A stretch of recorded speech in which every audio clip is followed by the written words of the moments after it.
નમસ્કાર મિત્રો, welcome to my YouTube channel. આજે આપણે ભારતીય બંધારણના આમુખના કેટલાક મહત્વપૂર્ણ પ્રશ્નોની વાત કરીશું। તો તેમાં પ્રથમ પ્રશ્ન છે, આમુખની શરૂઆત કયા શબ્દથી થાય છે? એ. ભારતની લોકસભાથી, બી. અમે ભારતના લોકો, સી. ભારતનું બંધારણ કે ડી. ભારતની સરકાર? તો તેનો જવાબ આવે છે બી. અમે ભારતના લોકો વડે ભારતના બંધારણ આમુખની શરૂઆત થાય છે। બીજો પ્રશ્ન છે, ભારતીય બંધારણની શરૂઆત ક્યાંથી થાય છે? એ. બંધારણની ઐતિહાસિક પૃષ્ઠભૂમિથી, બી. આમુખથી, સી. બંધારણના અનુચ્છેદથી કે ડી. આપેલ પૈકી એક પણ નહીં? તો જવાબ આવે છે બી. બંધારણના આમુખથી।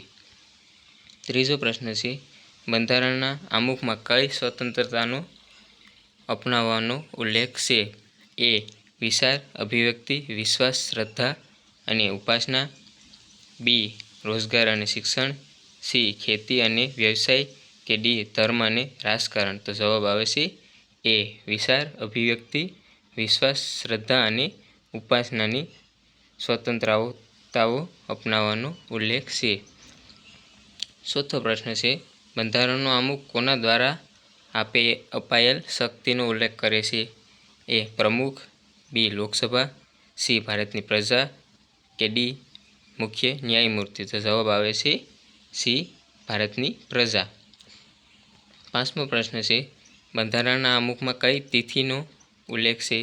એ. 15 ઓગસ્ટ 1947, બી. 26 જાન્યુઆરી 1950, સી. 26 નવેમ્બર 1949 કે ડી. 2 ઓક્ટોબર 1869?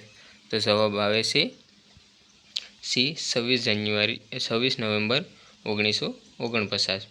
છઠ્ઠો પ્રશ્ન છે, ભારતના બંધારણના આમુખમાં અત્યાર સુધી કેટલા બંધારણીય સુધારા થયા છે? એ. 1, બી. 2, સી. 3 કે ડી. 4? તો જવાબ આવે છે એ. 1, 42મો બંધારણીય સુધારો 1976। સાતમો પ્રશ્ન છે, આમુખમાં જણાવેલ ન્યાયના 3 પ્રકાર કયા છે? એ. સામાજિક, આર્થિક, રાજકીય, બી. શૈક્ષણિક, આર્થિક, ધાર્મિક, સી.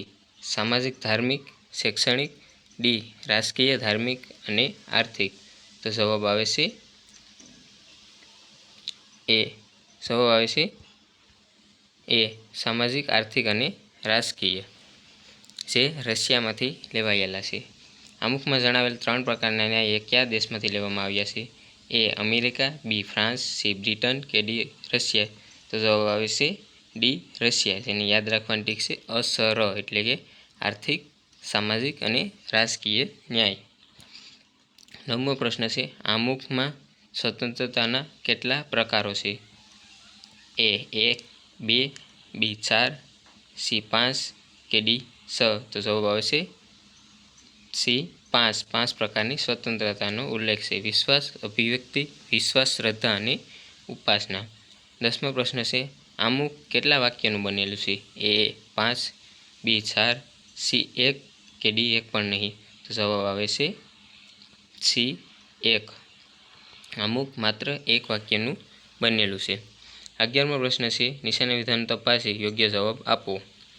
તો કે ઉદ્દેશ પ્રસ્તાવ જવાહરલાલ નહેરુ દ્વારા રજૂ કરવામાં આવ્યો હતો। બી છે, ઉદ્દેશ પ્રસ્તાવ તૈયાર કરનાર BN રાવ એટલે કે બેનિગલ નરસિંહ રાવ હતા। સી, બંને વિધાનો અયોગ્ય છે। ડી, બંને વિધાનો યોગ્ય છે? તો જવાબ આવે છે ડી, બંને વિધાનો યોગ્ય છે। 12મો પ્રશ્ન છે, ઉદ્દેશ પ્રસ્તાવ ક્યારે રજૂ કરવામાં આવ્યો? એ. 26 નવેમ્બર 1949, બી. 26 જાન્યુઆરી 1950, સી. 13 ડિસેમ્બર 1947 કે ડી. 9 ડિસેમ્બર 1947? તો જવાબ આવે છે સી, 13 ડિસેમ્બર 1946।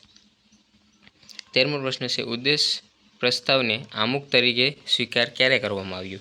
એ. 22 જાન્યુઆરી 1950, બી. 26 જાન્યુઆરી 1950, સી. 22 ડિસેમ્બર 1949 કે ડી. 22 નવેમ્બર 1950? તો જવાબ આવે છે એ. 22 જાન્યુઆરી 1950ના દિવસે આમુખ તરીકે સ્વીકાર થયો। 14મો પ્રશ્ન છે, સૌપ્રથમ કયા દેશે બંધારણમાં આમુખનો સમાવેશ કર્યો હતો? A Bharat, B Russia, C Britain કે ડી અમેરિકા? તો જવાબ આવે છે ડી અમેરિકા. અમેરિકાએ સૌપ્રથમ પોતાના બંધારણમાં આમુખનો સમાવેશ કર્યો હતો. 15મો પ્રશ્ન છે, નીચેના વિધાનો તપાસી યોગ્ય જવાબ આપો. એ આમુખ એ અમેરિકામાંથી લેવાયેલ છે. બી આમુખની ભાષા એ ઓસ્ટ્રેલિયામાંથી લેવામાં આવી છે. સી બંને વિધાનો યોગ્ય છે કે ડી બંને વિધાનો અયોગ્ય છે? તો જવાબ આવે છે સી બંને વિધાનો એ યોગ્ય છે. એટલે કે આમુખનો ખ્યાલ છે એ અમેરિકામાંથી લેવામાં આવી છે, જ્યારે આમુખની ભાષા છે એ ઓસ્ટ્રેલિયામાંથી લેવામાં આવી છે. 16મો પ્રશ્ન છે, આમુખની ડિઝાઇન કોણે તૈયાર કરી હતી? એ બી.એન. રાવ, બી રામ મનોહર સિન્હા, સી બાલકૃષ્ણ દોશી કે ડી એક પણ નહીં? તો જવાબ આવે છે બી રામ મનોહર સિન્હા દ્વારા આમુખની ડિઝાઇન તૈયાર કરવામાં આવી હતી. 17મો પ્રશ્ન છે, ઉદ્દેશ પ્રસ્તાવ નીચેની પૈકી કયું મૂલ્ય સમાવેશ નથી? એટલે કે ઉદ્દેશ પ્રસ્તાવમાં નીચેની પૈકી કયા મૂલ્યોનો સમાવેશ થતો નથી? એ સમાજવાદ, બી ન્યાય, સી ધર્મનિરપેક્ષ કે ડી સંઘવાદ? તો જવાબ આવે છે ડી સંઘવાદ. એટલે કે કેન્દ્રવાદનો ઉલ્લેખ એ ઉદ્દેશ પ્રસ્તાવમાં નહોતો. 18મો પ્રશ્ન છે, નીચેની પૈકી કયું શબ્દ બંધારણની મૂળ આમુખમાં નહોતું અને પછીથી ઉમેરાયું? એ લોકશાહી, બી સમાજવાદી, સી પ્રજાસત્તાક કે ડી ન્યાય? તો જવાબ આવે છે બી સમાજવાદી, જે 42મા બંધારણીય સુધારા દ્વારા ઉમેરવામાં આવ્યું હતું. 19મો પ્રશ્ન છે, 42મો બંધારણીય સુધારા દ્વારા આમુખમાં કયા નવા શબ્દ ઉમેરાયા? એ સમાજવાદી ધર્મનિરપેક્ષ, બી સમાજવાદી રાજકીય, સી સ્વતંત્રતા અને સમાનતા કે ડી બંધારણ અને ન્યાય? તો જવાબ આવે છે એ સમાજવાદી ધર્મનિરપેક્ષતા અને એક આવે છે અખંડિતતા. 3 શબ્દનો ઉમેરો કરવામાં આવ્યો હતો. 20મો પ્રશ્ન છે, બંધારણ આમુખ એ બંધારણનું હૃદય અને આત્મા છે તેવું કહેનાર કોણ હતું? A Mahatma Gandhi, B R Ambedkar, C Jawaharlal Nehru કે ડી ઠક્કર બાપા? જવાબ આવે છે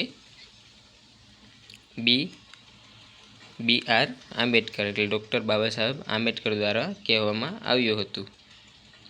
જો મિત્રો આ વિડીયો તમને પસંદ આવ્યો હોય તમારા મિત્ર વર્તુળને શેર કરજો અને આવા જ વિડીયોની માહિતી સૌપ્રથમ મેળવવા માટે મારી ચેનલને સબસ્ક્રાઈબ કરજો. જય હિન્દ, જય ભારત.